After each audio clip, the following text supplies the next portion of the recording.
Alex Rodriguez has lately been off his game at the plate, and everybody watching the New York Yankees knows it. He's been dropped in the batting order and even replaced in the lineup as he struggles to find his hitting stroke. Meanwhile, his other skills remain sharp. In a story that seems too ridiculous to be true, except that it's a rod, the New York Post quotes unnamed witnesses at Game 1 of the ALCS saying Rodriguez openly flirted with two female fans sitting near the Yankees dugout after he was taken out for a pinch hitter in the 8th inning. He even had a bat boy toss the women a ball with instructions to write their phone numbers on it, which they did. This is the same game in which Derek Jeter broke his ankle. Oi Rod. The mighty Cedric Rulli has fallen. Take it away, Post.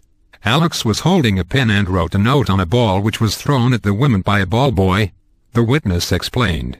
The girls, who had already caught 2 balls, seemed bemused at first and tried to hand the ball to another fan, but other fans noticed the note on it and yelled at them to read it.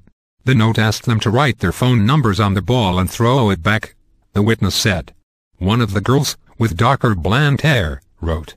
on the ball and threw it back at the Rod, who gave her a big smile. They exchanged a few glances after that, as a Rod took a powder while a pinch hitter took his place at the plate. Unreal. But real.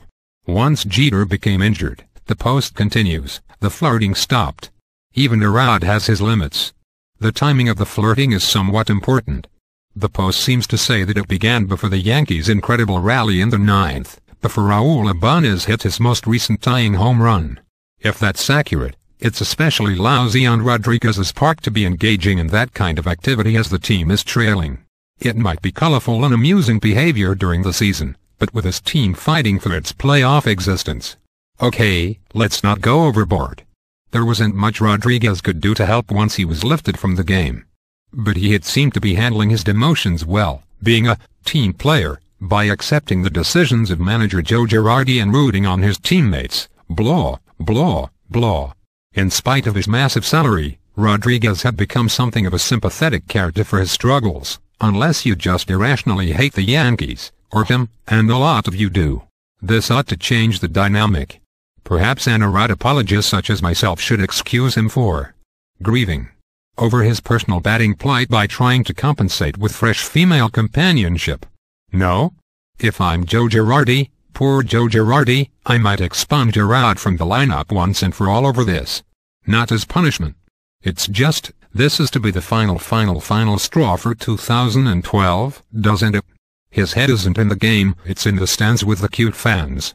The worst part of the Post story is the end, when it gives fans a dating update for Rodriguez, who reportedly has been seeing pro wrestler Tori Wilson, only the Post spells her first name, Torre, as in Joe Torre, and Jeter. Now, why Jeter's love life is relevant in a story about the Rod's flirting, only the Post can tell us. But it is worth noting he is dating a model named Hannah Davis. We now return you to TMZ.